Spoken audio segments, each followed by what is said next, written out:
como decía, que quería dar las gracias a Pedro y a Beatriz, y al museo y a la Junta, ¿no?, por haber contado conmigo en este acercamiento al trabajo de campo, ¿no? En teoría, bueno, pues lo que os voy a contar gira en torno a la recuperación de la memoria como transmisora de la tradición, la importancia del trabajo de campo, ¿no? ¿Qué podemos hacer y qué hacemos a veces con eso que tenemos? Y ese trabajo de campo que no solamente lo podemos realizar ahora, sino que igual otros antes lo hicieron en su momento y tendremos que entresacar de ahí realmente lo que creamos importante, ¿no?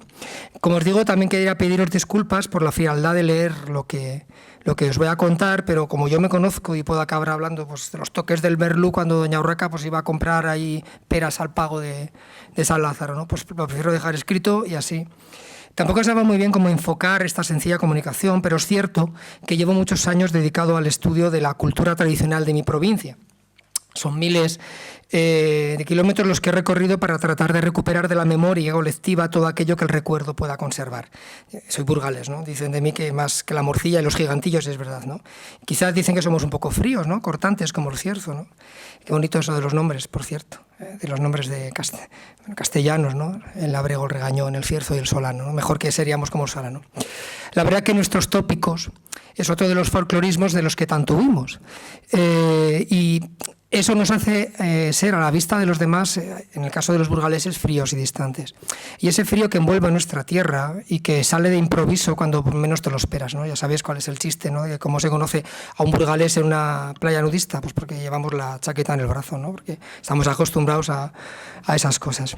Nada más alejado de la realidad.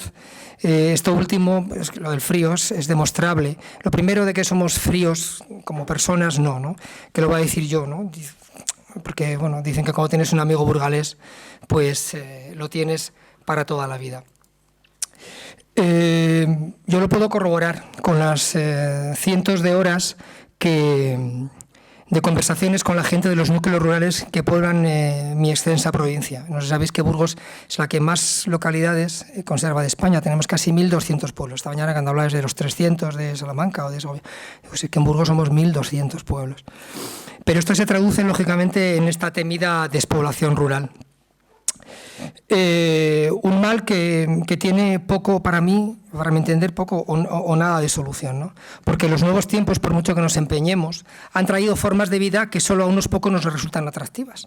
Todo esto unido a la consabida globalización que nos traga cual dragón a los pies del San Jorge, pues ha hecho que todo lo que podamos recuperar de la memoria colectiva sea un trabajo arduo y urgente. Es otro de los tópicos, a mi entender muy cierto. Es que todo lo que no podamos recoger en un breve espacio de tiempo va a quedar perdido para la historia. Permitidme, con licencia de Luis Díaz, que mañana nos va a dar, como siempre, una charla magistral, pues que entresaque de su trabajo Los Guardianes de la Tradición unas cuantas notas que nos van a venir al pelo, ¿no? El profesor dice muy acertadamente que la recopilación del folclore cobra la dimensión de una defensa de lo nuestro frente a los embates de la cultura actual. Y esto no es nuevo, ¿no? Don Miguel de Unamuno ya escribió en Figaros en 1895, refiriéndose al casticismo. Elévanse a diario en España amargas quejas porque la cultura extraña nos invade y arrastra y ahoga lo castizo y va zapando poco a poco, según dicen los quejosos, nuestra personalidad nacional. Está claro que este mal, si podemos llamarlo de algún modo, es algo tan antiguo como la historia del mundo, pues siempre hemos bebido de otras fuentes que se nos antojan como más frescas y más atrayentes. En palabras del profesor Díaz Viana, se sigue hablando de que el folclore tradicional desaparece o agoniza y que hay que salvar o conservar todo lo que se pueda de una cultura a la que, por otra parte, se ve ya como una cosa del pasado, para que no se rompa el eslabón de la tradición. Se piensa también que los principales portadores del acervo tradicional son los moradores de nuestros pueblos y aldeas, es decir, los campesinos, y que entre ellos el recopilador del folclore habrá de buscar a las personas de edad que quizá sean el último eslabón de esa cadena de la tradición a la que se considera debilitada o rota. El profesor nos llama a una reflexión de el cómo y el por qué. bueno, pues ahí estoy en trabajo de campo. Vale, perfecto. ¿Me oís bien, no? A la derecha haciendo trabajo de campo en un pueblo de Burgos y mirad, a la izquierda es curioso, está la tía Nicolasa, de Navalcán.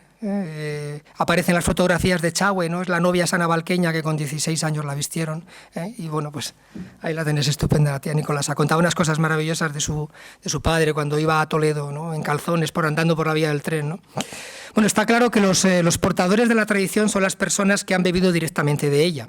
Hoy en día, cuando veo todo eso del folclore emperifollado y manido sobre los escenarios, aludiendo a una cultura inventada en pro de un tradicionalismo populista, me doy cuenta de que la falta de rigor en el trabajo de campo, dicho con mayúsculas, está acabando con lo que otrora fue un patrimonio de todos y para todos. Porque además está preparado para un espectáculo donde el espectador es un mero sujeto pasivo, perdiendo de este modo ese carácter público y participativo que tuvo parte de la tradición. Pero volvamos a lo que me ha traído aquí, el trabajo de campo. Son fotografías que, bueno, pues de mi trabajo poco a poco. En este caso es la tía María, la polla de Castrillo, porque ella vendía pollos y bueno, pues la verdad que una persona que murió con 100 años y con una capacidad increíble, ¿no? para transmitir. Para poder acercarnos a todos aquellos que en mayor o menor medida atesoran a sus saberes, todo lo que les removió en el sentimiento heredado por uso, hay que acercarse con total respeto y empatía. Este palabra que en su significado encierra el entendimiento de todo aquello que vamos a escuchar. La empatía es la intención de comprender los sentimientos y emociones, intentando experimentar de forma objetiva y racional lo que siente otro individuo. La palabra empatía es de origen griego, ¿no? Empateia, que significa emocionado. La empatía hace que las personas ayuden entre sí. Entonces, ¿por qué cuando nos acercamos a la realidad rural la tratamos de sesgar? Arrancando de ella solo aquello que nos puede servir en un momento dado y obviando un sinfín de datos precisos y preciosos que la enriquecen y complementan su valor. Esta Sonorata, el Valdezat, ahí en la Ribera del Duero, ¿no? Ella se vestía con esos trajes, bueno, pero era una persona maravillosa. Por ejemplo, puedes estar fotografiando el traje más bonito del pueblo, el más valioso, el que tiene los galones más brillantes, pero si no sabes nada de quién lo portó, de las formas en que se vestía, del valor sentimental de los que lo atesoraron, entonces ese arreo popular se queda cojo porque pierde parte de su historia.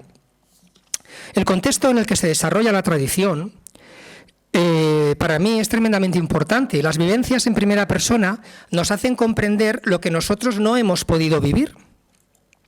Como si de una película se tratase, y en boca de sus propios actores, las entrevistas del trabajo de campo aportan cantidad de matices que justifican todo aquello más. Vale. Seguimos. Todo aquello que llamamos tradición y que con tanto énfasis tratamos de rescatar. Esto es algo que ya tenían claro los primeros recopiladores de la tradición, y como burgalés que soy, no puedo por menos que leeros unos renglones de esta maravilla de cancionero de mi tierra que nos legó el maestro Olmeda, porque él, consciente de la inminente pérdida de la tradición, supo transmitir de este modo magistral lo que vio y escuchó en el Burgos de finales del siglo XIX, cuando aún la cultura de raíz campaba a lo largo y ancho de nuestra tierra. A ver, que se ha ido la... Olmeda, ahí lo tenemos. Él dice, fijaros, a finales del 19, una docena de años más, y es muy probable que los documentos que forman este monumento de cantos burgaleses hubieran desaparecido de la tierra, dejando una ignorada existencia, como uno de tantos tesoros artísticos que tenemos cerca de nosotros, y desaparecen de la tierra sin que la consideración humana les dedique siquiera un sentido requiescant in pace. Además, leyendo al maestro Olmeda, me doy cuenta de lo poco que ha cambiado el panorama 120 años después. Cuenta algo tan curioso como esto, y un poco relacionado con lo que esta mañana nos decía Arantxa, ¿no? Los pueblos continúan devorados por la política, como si los azotes que sobre ellos caen nada tuvieran que ver a sus espaldas. No sienten ni reflexionan todavía la necesidad de mirar de otro modo a esa política y la de unirse para defender los intereses comunes, que son los de todos y los de cada uno. Y en estas condiciones, cualquier esfuerzo personal que alguien haga por estas tierras naufraga, seguramente como si cayera en pleno océano. Y así es, porque realmente los que realizamos el trabajo de campo somos en cierto modo una rara avis. Seguimos trabajando de forma individual y poco valorada, de maneras relativamente precarias y con nuestros propios recursos. Esto unido a lo que os he dicho anteriormente, de que todo lo que viene de fuera parece que nos come la tortilla, pues hace que los temas relacionados con la etnografía y con la tradición en muchos casos se miren de un modo sesgado y encima con cierta apatía, ¿no? Ya están en los de la gaidulzaina o los de los trajes regionales, ¿no? Porque seguimos arrastrando ese pasado folclórico que nos vino impuesto por una política nacionalista y que en muchos casos, en algún caso, tanto daño hizo a la tradición. Y además nos creemos con derecho a reeducar a los de los pueblos, que siempre se han sentido inferiores y que tienen miras en lo que hacen los profesionales. Todo ello lo digo sin menospreciar la labor que se realiza en agrupaciones y asociaciones, pues a veces la base de ello reside en la ignorancia de los que solo transmiten aquello que han aprendido sin preocuparse de cotejarlo con otros estudios. Es decir, las verdades absolutas que tanto daño hacen en esto de la etnografía. ¿Y por qué digo esto? Porque aquí es donde se ve realmente la importancia del trabajo de campo y de cómo yo he entendido lo que me están contando. Cierto es que cada uno tenemos nuestro propio punto de vista y así trabajamos el material que recopilamos y así también lo transmitimos cuando nos dan la posibilidad de hacerlo. Pero la idea de que el Cid tocaba la dulzaina y doña Jimena bailaba la jota está todavía omnipresente en el hacer de muchos que enseñan folclore y que lo llevan a escenario y de los que escriben sobre la tradición, porque realmente hay mucho teórico que no profundiza lo más mínimo, ¿no? A ver, un informante que tuve... No, perdón, que se ha ido para atrás. Ahí. ¿Dónde le tenemos? Vale, sí, veo que está un poco lento. Bueno, este es Eusebio Revilla, otro informante que he tenido con 103 años, que impresionante. O sea, 3 horas de grabación y esto, vamos... Bueno, mirad qué curioso. Hace unos años, recopilando en la localidad... una localidad de los Pinares de Burgos, de la Sierra, pues hubo un tema que me llamó la atención, un baile de juego, y las informantes muy buenas, por cierto, fueron unas informantes impresionantes, unas hermanas, pues no recordaban mucho de esta pieza, de otras sí. Enseguida lo relacioné con una versión que tenía recogida el maestro Olmeda, ¿no? Un tererentén. Y para hacer una actuación, pues bueno, pues en su época traté de recomponerlo de la mejor manera posible. Cosa de poco, porque fue reorganizar las músicas e incluir alguna letra. Algo normal también en la época porque las pandereteras no improvisaban en el baile. Me hizo gracia lo que cantaron. Ellas cantaban: un pastor me vocea desde aquel alto que se ha visto una cabra con un zapato, ¿no? Al tererentén, al tererentaina. Bueno, pues mi abuela cantaba. Mi abuela, que no es de allí, es de otra zona. Mi abuela dice: un pastor en un alto me dio endrinas y yo le di calabazas que son más finas. Bueno, pues como le pegaba y no desdecía, pues para alargar la letra yo la metí, ¿no? Y tan ricamente, no era ninguna aberración y para un escenario estaba bien, ¿no? Con el tiempo un erudito de la localidad hizo un libro sobre el pueblo y una publicación que luego me regalaron ellos, ¿no? Y mira por dónde, pues aparece como parte de un folclore antiquísimo y con un baile recuperado y que no se ha perdido en la tradición de ese pueblo, pues aparece tal cual el montaje que yo había hecho, ¿no? ¿Qué ha quedado constancia? Pues de lo que está escrito en el libro. Y ahora os voy a contar, mirad, otra anécdota. Volvemos a mis comienzos. Quieta, vámonos para atrás. Yo me animaba a sacar eso del arca, los trapos viejos, y a vestir amigos y amigas con prendas y formas nada al uso para aquel momento. Hablamos cuando tenía yo 20 y pocos años. Y encima, como en Burgos no se había reivindicado nunca ningún tipo de joyería, en este caso, pues cuando me veían aderezar a las mozas los entendidos de toda la vida, pues me decían que yo las vestía de maragatas, por ejemplo, o de cántabras, o de zamoranas. Bueno, pues en mi casa siempre se ha conservado lo que mi abuela llamaba la cadena larga, que no era sino pues un cadenón como de 1,5 metros, con una medalla, en este caso de la archiconocida Virgen del Sagrario de Toledo. El adorno que fue muy normal, por cierto, en trajes de media España, no solamente de una comarca, ¿no? Por aquella época pues ya salía alguna que otra publicación un poco más atinada sobre indumentaria, por lo menos con términos acordes con la tradición. Y alguien leyó de mis amigos lo de los Cristos preñados. Nos hizo gracia, ¿no? No sé ni cómo ni por qué, mis amigas relacionaron la cadena larga con ese joyel del Cristo preñado. Nada que ver, como huevo una castaña, o sea, un Cristo preñado no es una cadena larga. Bueno, pues ellos encima además confundieron preñado, y perdón por la palabra, con coñero.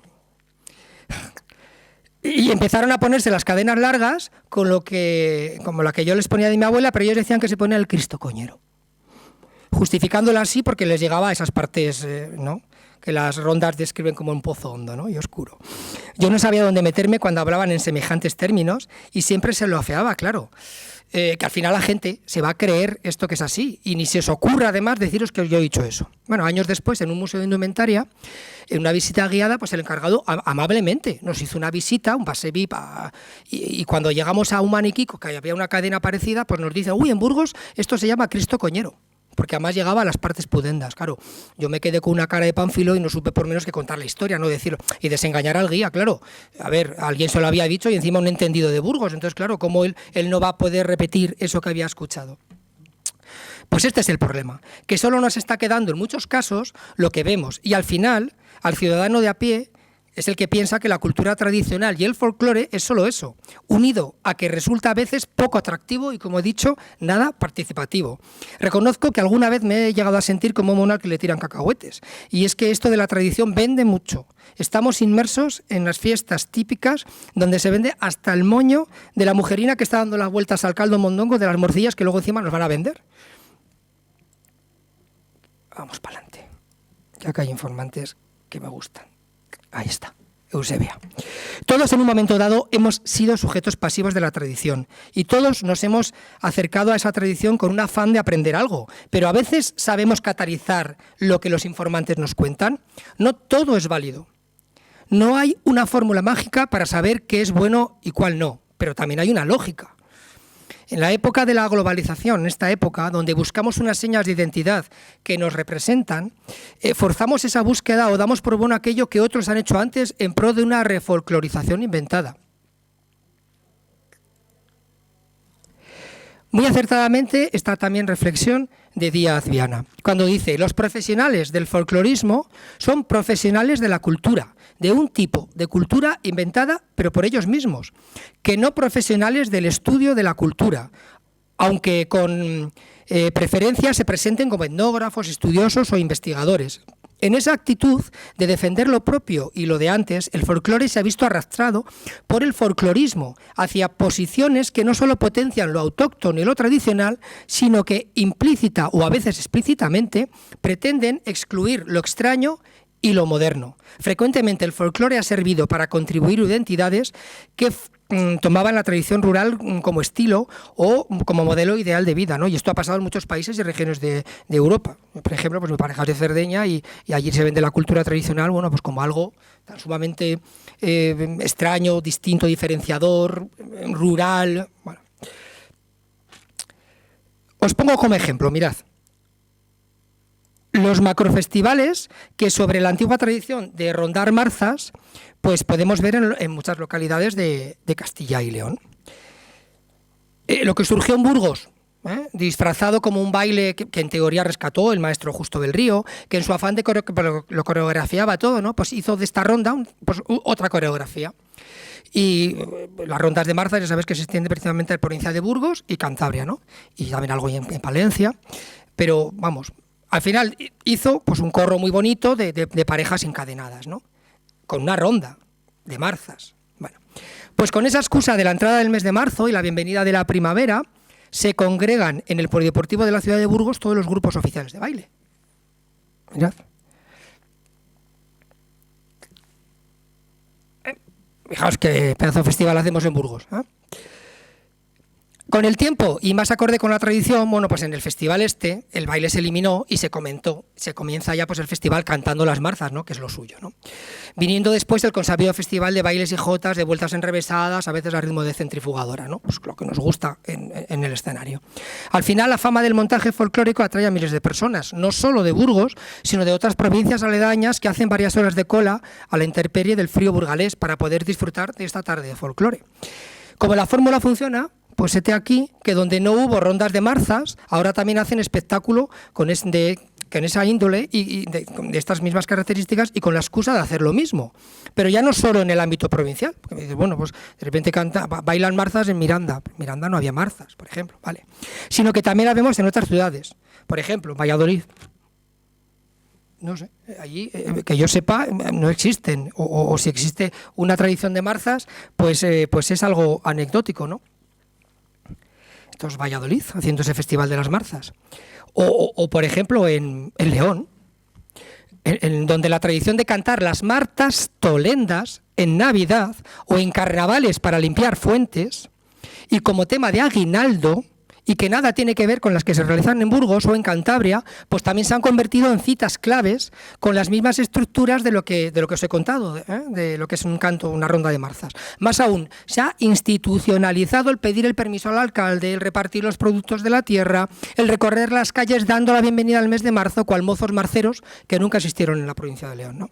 Es un ejemplo donde vemos que lo que funciona y lo que atrae y resulta atractivo, lo que realmente mueve a la gente y lo que vende, porque lo típico vende, es la puesta a punto de lo que antaño fue una tradición arraigada, pero sacada de su contexto y disfrazada de todo un mare magnum de coloristas trajes y enrevesadas coreografías. Y lo que es peor, se subvenciona en detrimento de otros posibles trabajos de índole investigativa que no tienen cabida en departamentos de cultura, en subvenciones, testamentos, en ayuntamientos. Total, como ya estamos los raros para ir a grabar viejos.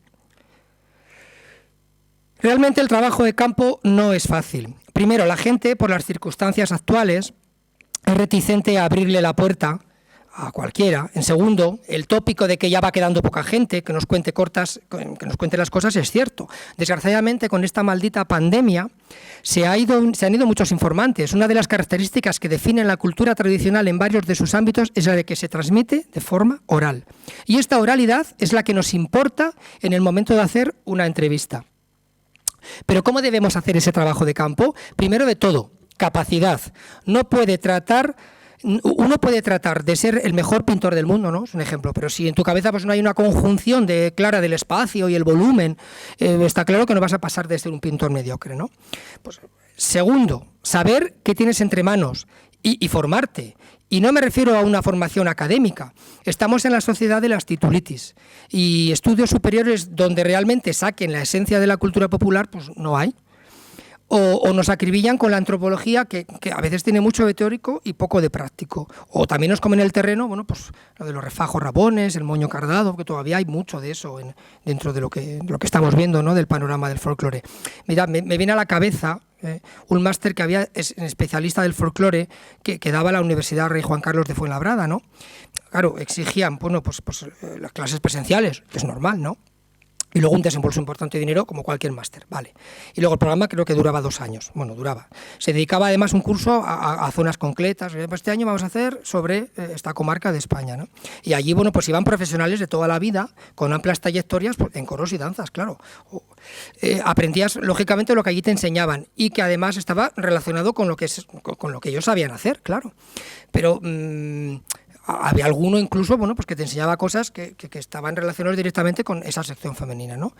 Y ¿qué pasa? Esto está muy bien porque uno puede aprender, ¿no? Y sabe más cosas.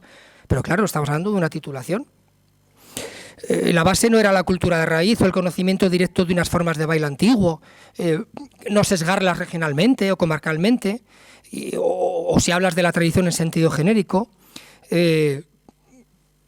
Pero claro, el que posee uno de estos títulos, pues es quien luego se puede llevar el gato al agua si hay por medio un puesto de funcionariado o no, o de otra índole académica, porque él tiene esa titulación.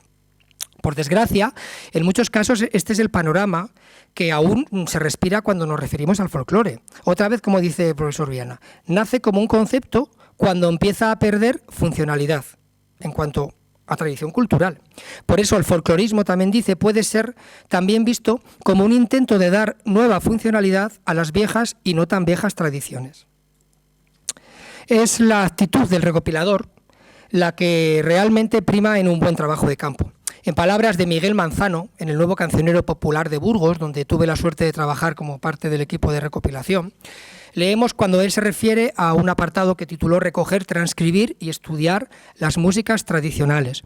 El buen resultado de la recopilación depende de la de la aptitud con P, y preparación de quien se dispone a realizarla. Y no porque sea difícil, sino porque la tarea requiere cierto oficio y conocimiento. Se puede decir, en general, que a estas alturas solo recopila bien un cancionero, en este caso, claro, quien sabe de antemano lo que tiene que buscar. Y solo lo sabe quien previamente ha estudiado y repasado lo que otros hicieron antes que él y que sigue los pasos que otros también dieron mucho antes. Solo de este modo sabremos primero estar a la altura del informante. Por ejemplo, yo recuerdo con disgusto, hace años, un alumno de Díaz Viana, hace muchísimos años, y con ínfulas de sabedor de todos los saberes populares y que pretendía además vivir, era de Burgos, de esto de la recopilación y puesta en valor de la cultura tradicional. Se acercaba a los informantes de una manera altiva, siempre, como un señorito de cortijo, yo alucinaba, alegando que además ellos tenían que comprender que su obligación era atenderle y transmitirle sus conocimientos, para que, según sus palabras, no se le subieran a la chepa y supieran ahí quién era el que mandaba. Yo atónico escuchaba siempre estas palabras. Nunca he comprendido a la gente que de este modo se ensalza como una Dalí de los etnólogos, profesión a la cual encima decía que pertenecía. Yo siempre me he acercado con todo el respeto del mundo, para que los que quieran abrirme sus conocimientos y sobre todo sus sentimientos se sientan los reyes de la tradición. No daba crédito a una persona que hablaba de esa forma, ¿no? Todo esto lo digo porque hay quien todavía se cree que esto del estudio de campo lo han inventado ellos. Segundo, hay que tener respeto, mucho respeto, y conocimiento mínimo de lo que quieres preguntar. Otra cosa es lo que tú hagas con ese material, que eso ya es harina de otro costal. Y algo que aprendí del maestro Olmeda es a sorprenderme con lo que escucho y a valorar lo que me dicen. De este modo, podremos llegar, por ejemplo, a descripciones tan maravillosas como esta, de cómo están tocando la pandereta o cómo están cantando las mozas de Burgos, ¿no? Allá en las postrimerías del siglo XX. Él dice, por ejemplo, es que es un texto tan bonito, los ritmos los entremezclan frecuentemente con mucho tino y gusto, sobre todo si la que toca se ha apoderado bien del sentido musical de la canción. Logran, de esta manera, dar gran relieve a la parte musical, apianando unas veces sus sones, esforzando los otros, ya haciendo efectos de sonoridad con las sonajas solas, o bien mezclando el efecto de estas con la delicada repercusión y percusión de los dedos. Tan pronto simplifican los ritmos como los multiplican. En una palabra, ellas sorprenden por su instinto natural todos los efectos que es capaz el sonajero instrumento. Habla de la pandereta. O sea, es que parece que estamos escuchando la pandereta in situ, ¿no? Olmeda tiene muy claro que hay que saber escuchar para luego poder transmitir. Y no puedo por menos leeros otro trocito muy pequeño de cómo cantan, ¿no? Aquí se nota la labor de Olmeda, fijaros, en el siglo XIX, que además él cuenta cómo iba a los pueblos montado en un burro, como, bueno, y tenía que estar escuchando, ¿no? Entonces, pero él tuvo la suerte de ver esto, ¿no? Y para juzgar y apreciar la hermosura que alcanzan estas canciones, en el uso práctico popular, este es en la ejecución por las cantoras del pueblo, hay que oírselas cantar en su estado nativo, a ellas mismas aprovechando ocasiones a propósito cuando el baile está animado y espontáneo. Qué suerte que pudo ver esto. Y cuando por efecto de la repetición de una misma canción se han identificado perfectamente las cantoras con el sentido tonal de ella. Emprenden en tales casos un estribillo y son capaces de aplicarles 100 cantares. Eso es como llegan a adquirir la gracia, que así llaman ellas a la tonada. Todo su brillo popular. La voz la emiten un poco picaresca y nasal, los últimos sonidos de las cadencias las hacen muy largos y los poetizan con sus gargantas, algunas veces privilegiadas, filándolos como si fueran excelentes profesoras de canto. La pandereta sigue dulcemente sus ondulaciones de la canción. En estas condiciones cantan y repiten sus tonadillas, adornando los giros melódicos con graciosos mordentitos y apoyaturas a las que popularmente llaman reconcomios y que las dicen con una flexibilidad que ya quisieran para sí muchos cantores de nota. Este es el auténtico sentido de un trabajo de campo, para luego saber traducir esto que nos han contado. Olmeda supo escuchar y sacar la esencia de lo que veía, y por eso pudo hacer esta joya totalmente explicativa, complemento imprescindible a luego las maravillas de tonadas que luego transcribe en pentagrama. Es, a mi modo de entender, la fusión perfecta. Porque aquí vemos otro de los grandes problemas. Musicólogos o etnógrafos que nunca han realizado un trabajo de campo exhaustivo, pero que luego escriben kilométricas disertaciones sobre ello, un refrito de lo que otros han recopilado y encima con sus propias conclusiones. Sus trabajos se toman como referentes, pero el que hacemos los colectores, no. Ciertamente algo falla. Falla algo tan esencial como el contacto directo con la tradición, conocerla de primera mano. Aún así, el colector tiene que tener sumo cuidado con lo que escucha. No todo se puede dar por bueno. Recordemos las palabras de Manzano, ¿no? Que por formación lo primero de todo, y experiencia, que ayuda además mucho a la comprensión posterior y el análisis de lo que tú has recogido. Un ejemplo, mirad, volvemos otra vez a la capital, ¿no? A Burgos. Vamos, a las Marzas, quería decir.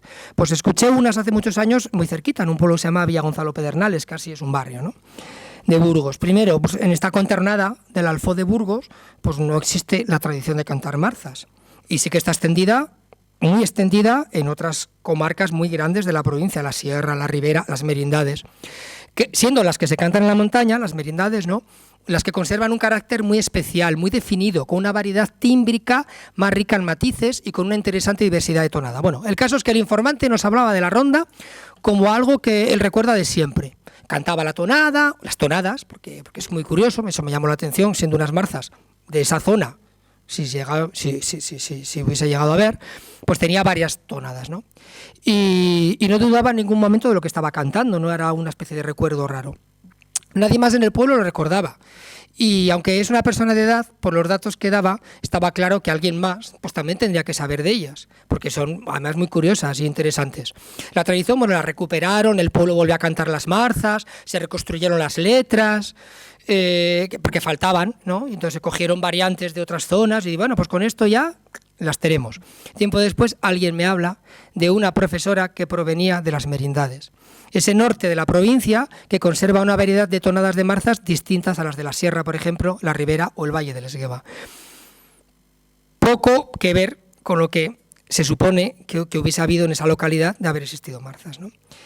Está claro que esa profesora además era muy dada a la tradición y que se lo enseñó a los niños en la escuela. No era una tradición por mayor que fuese el abuelo, ¿no? Es un poco como te ha pasado a ti con el vídeo esta mañana, ¿no? El nodo, donde, bueno, pues hacen un montaje, tú ves ese nodo y alucinas, y dices, yo cuando lo estaba viendo, hasta que tú has dicho que eso era un montaje para el nodo, pues yo hubiese dado por bueno, ¿eh? El informante tenía razón, claro, porque el recuerdo estaba en su memoria, pero estaba sesgado. Y además en el pueblo pues dieron por bueno aquello que no correspondía a la zona donde estaba. A veces las situaciones son un tanto singulares.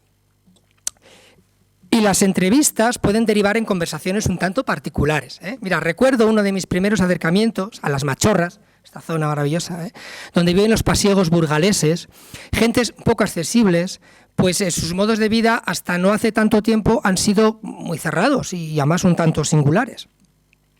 Uno de los informantes, hombre de edad, me contó que en esas noches de hilorios, en las cabañas, cuando las mujeres hilaban, cosían, pues también cantaban y se divertían al son de la pandereta que tocaban ellos y ellas, porque allí también los hombres tocaban la pandereta. Y literalmente dijo, las tocábamos las tetas y esas cosas que hacíamos. Yo no supe qué hacer, la verdad, ¿eh? Pensé que era una mente calenturieta del hombre en el momento dado y cambié de conversación, porque solo me interesaba que me hablase de las chátaras, de las cuévanas, que es donde llevan los chicos metidos, habéis visto los cuévanos, las cuévanas pasiegas. Sesgué la información, no supe de qué hablaba y cercamente hablaba de algo real, porque es cierto que los pasiegos se casaban a prueba, es decir, si consumaban y había chicuzu, se quedaba la moza preñada, pues entonces valía para criar y entonces se podían casar. Esto es que ahora nos parece una película de los vikingos, ¿no? De los bárbaros, pero es que ha sido así hasta no hace tanto tiempo. Más aún, todavía, como era una población muy masculina, pues casaban a chicas muy jóvenes porque en el momento en que nacía una niña ya prácticamente la definían alguien para casarse, ¿no? Y eso, como os digo, hasta no hace tantos años.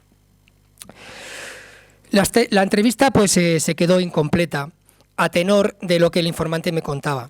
Afortunadamente sí que lo guardé en mi cabeza y luego lo puedo relacionar con otras informantes que que me han contado esas cosas. Absolutamente todo lo que se puede contar, y afortunadamente ahora grabar, que eso viene muy bien, es susceptible de recoger, porque además en las conversaciones de los informantes hay que saber leer entre líneas, ponernos en su lugar y tratar de asimilar la frescura de lo que nos están contando. Y no solo hay que tener aptitud con P para saber preguntar, sino actitud para comprender. Por ejemplo, en lo referente al baile y al modo de cantar. En estos momentos que últimamente están surgiendo de la auténtica...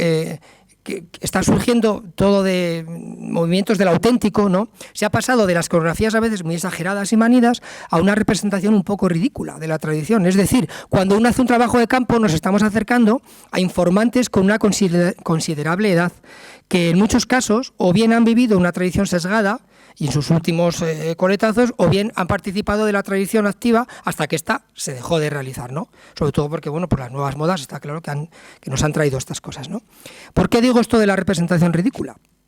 Pues porque como el informante canta de forma cansada y apagada, o baila como si el culo le pesa a reboa y media, pues yo hago lo mismo. Entonces aquí tenemos a veces a mozos y mozas bien compuestos, pues bailando como unos abuelos de 80 años o cantando como abuelas regañonas. Y aquí pongo a mi abuela porque para mí ha sido un referente. ¿Dónde estás? ¡Ey, que no te vayas! Mi abuela base, ya la que maja. Hubiese dado yo cualquier cosa por escuchar a mi abuela en plena juventud cantando la jota de forma lozana y fresca mientras retorneaba el parche de la pandereta como si no pasaba nada. Pero claro, me tocó escucharla ya con 80 años y ella hacía lo que podía. Y hará mucho poder recoger eso. Otra cosa importante es el trabajo de campo. Para el trabajo de campo es meterse en la mentalidad de alguien de lo que nos están contando, porque nos hacen partícipes de sus vivencias, a tenor con lo que estabais contando esta mañana todos. Por ejemplo, Orgueta, es pues un militar que hizo una especie de totum revolutum de música tradiciones en Burgos en el año 34, ¿no? Y cuenta algo tan curioso, dice: "Querencia originalísima fue la que oí de labios de una mujer de Barrio de Muñoz, que es un pueblo, llamada Gregoria Orenes, que se hallaba convencida de que la Virgen María no había nacido de San Joaquín y Santa Ana, sino del fondo del mar, y que al final en una nube se fue al cielo, y que apoyaba además esto que decía en la riqueza, ¿no?, que había en el fondo del mar, ¿no?, en las perlas de los corales, y también decía que, bueno, que la imagen de la Virgen del Pilar estaba dibujada en las cabezas de los besugos, ¿no? Bueno, pues curioso, ¿no? Pues aquí quedó constancia de lo que esta buena mujer le contó al militar, ¿no? Es decir, no sesgó nada, lo escribió tal cual. En muchos casos, después del primer acercamiento un tanto frío y distante, poco a poco el informante se va abriendo, porque se da cuenta de que sabe algo que nos interesa, que estaba esta mañana contando Paco, que es importante, su recuerdo para nosotros, y su sentimiento nos va a mover a nosotros. Que alguien ajeno, porque en cierto modo no les hacen mucho caso tampoco su entorno, pues pone en valor lo que ellos recuerdan. Más aún, nos llegan a unir al final, en muchos casos, fuertes lazos de amistad con los informantes. Ellos pueden convertirse también en parte de nuestra vida. Su cariño mueve nuestros corazones y nuestros sentimientos. Y también a veces incluso llegamos a formar parte de la familia, me ha pasado. Su agradecimiento es eterno y el nuestro más, porque aprendemos de ellos, pero con la responsabilidad de ser luego los que vamos a transmitir sus vivencias y su sabiduría, ¿no? Y ellos lo saben. Siempre cuando doy una clase a mis alumnos más jóvenes, yo imparto talleres de música tradicional a los niños, pues lógicamente me miran, ¿no?, con reticencia, que es un tío barbudo, ¿no?, pues que les dé, que se ponga a tocar la pandereta o las panaderas, ¿no? Y les digo que eso que están haciendo y que les resulta carca y viejuno es algo que antes fue el patrimonio de todos, ¿no? Que eso del folclore de escenario es algo muy actual, que tienen que aprender a escuchar y a valorar y a emocionar, a tenor, con lo que estabas contando esta mañana otra vez, con las batallitas del abuelo, que aún tienen la suerte de tenerlos ahí, de que les puedan contar sus vivencias, que eso que se llama transmisión oral es tremendamente importante y sobre todo es atractivo si se lo sabemos contar. Mirad, el año pasado, con motivo del bienio piladino, la conmemoración de los 50 años de la muerte de Menéndez Pidal y 150 de su nacimiento, me encargó Tierra de Lara un sencillo concierto sobre los romances que el filólogo había recogido en la comarca. Hicieron el romance de los 7 infantes y luego, bueno, pues como yo pertenezco a la zona, mi padre y mis abuelas fueron buenas informantes también de romancero, entonces con mi sobrina pues preparé unos romances que ellos me enseñaron. La niña tenía 10 años, pues que os voy a contar, yo pues estoy encantado, ¿no?, con ella, canta bien y para ella fue toda una experiencia. Y ensayábamos todos los días, por la mañana y por la tarde. Yo soy de Palazuelos de la Sierra, que antes no lo he dicho, y allí todos los días, que si el condolinos, que si los pañuelos de la mora que se van por la fuente. El caso es que un día estoy en casa y escucho a las niñas del pueblo cantando los romances, y yo no se los había enseñado, ¿no? Y para mi sorpresa era que todos los días, cuando acababa mi sobrina de ensayar conmigo, pues se juntaba con sus amiguitas y jugaban a cantar esos romances. Entonces, bueno, pues tengo otro vídeo que no vamos a poder poner, porque yo creo que no funciona. A ver, reproducción de animación. Se supone que... A ver. Este sí. No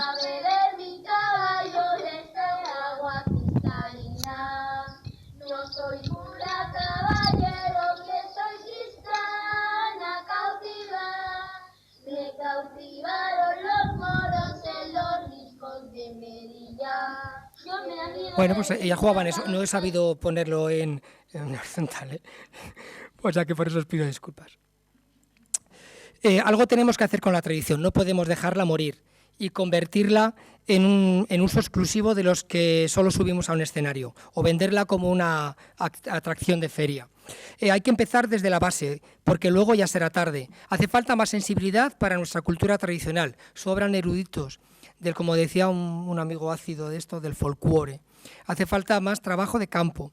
Después vendrán los entendidos que nos abran los ojos o nos los cierren, porque sin esta base seguiremos hablando de no sé qué, de los cancioneros de palacio, o de que en el año que reinó Carolo, esto es mi madre, mucho, el año que reinó Carolo, ¿no?, se bailaba o se cantaba de esta o aquella manera, o al estilo de no sé qué país, justificando coreografías imposibles y sonoridades de pastiche donde todo nos vale, ¿no? Ahora el pandero cuadrado de Peñaparda suena en todos los lados, de toda la misma forma, bueno, convirtiéndonos en recuperadores de un folclore que a mi modo de ver está muerto y enterrado, sí, porque yo sí que creo que lo que llamamos folclore con mayúsculas, con la funcionalidad que tuvo, ahora ya está muerto y enterrado. Lo mismo que decía esta mañana Paco, ¿no? A estar un mozo haciendo un canto de arada pero subido en un tractor. Es que ese mismo ejemplo que ponía él lo he estado poniendo yo muchas veces, ¿no? A mi entender ahora solo es un recuerdo y no tiene más sentido del que nosotros le queramos dar. Por eso hay que recogerlo con el mayor respeto, para que quede constancia de esa esencia y de que hubo un tiempo en el que era un modo de vida, una experiencia tan sumamente cercana que nadie lo justificaba, ni se planteaba que aquello no fuera así, que aquello era diferente a lo de otros, y ni siquiera que ellos fuesen distintos a otros. La gente trabajaba, llamaba y lloraba y se divertía como lo habían aprendido los antiguos, porque era simplemente así, sin más justificación que la gravedad de lo que hacían y el respeto de lo que hacían. Son los últimos coletazos de la tradición, y los que ahora nos llamamos o nos llaman colectores, tenemos la obligación de recolectarla. Por eso el palabra, ¿no?, de la memoria de aquellos que la atesoran, y guardarla en cajas de algodones, como un patrimonio arqueológico al cual podemos recurrir cuantas veces creamos convenientes y sacar una o mil conclusiones, pero con las palabras de que nos los han llegado. Pero antes de acabar quiero compartir con vosotros, bueno, es que como no vamos a poder, pues nada, tengo un nodo muy interesante también de Burgos, y bueno, pues sí. Mirad, por ejemplo, esto es un nodo del año 49 que bueno, pues en Burgos hacían una serie de romerías y resulta que bueno, pues había concursos y bueno, pues aparecían cosas tan interesantes y curiosas como esta, ¿no? Vemos cómo bailan los abuelos, cómo tocan la pandereta, nada manido, ¿no? Pues esto nos puede enseñar algo que quizás ahora es un poco complicado de ver, ¿no? Por ejemplo, mirad, estas son unas abuelas de Canicosa. Y estaba un día dándoles un concierto en un pueblo de la Sierra, se llama Canicosa de la Sierra, que es muy típico, y bueno, pues tiene unas jotas muy famosas de estas del ay, que sí, ay, que no, y me puse a cantarlas, que lógicamente estaba en su pueblo, y me sale la gente a bailar haciendo pues esto. Entonces, qué interesante, ¿no?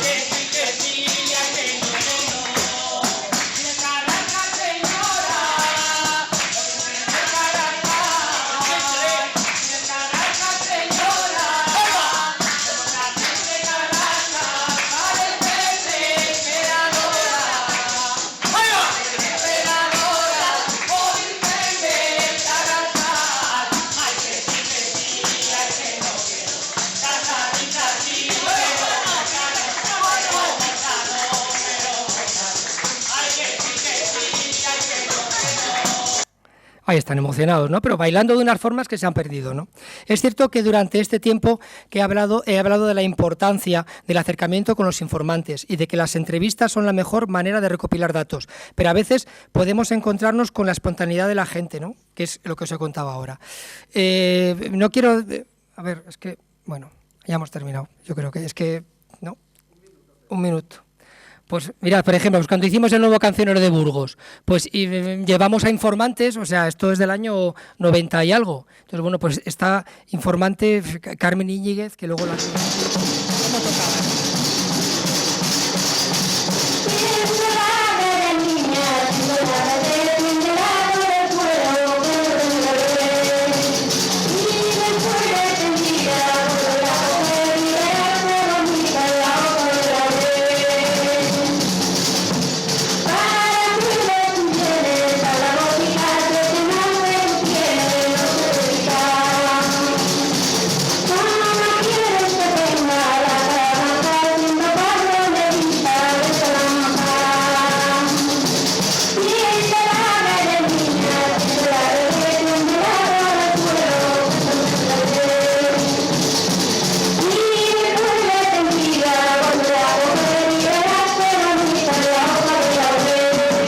Bueno, pues ¿no?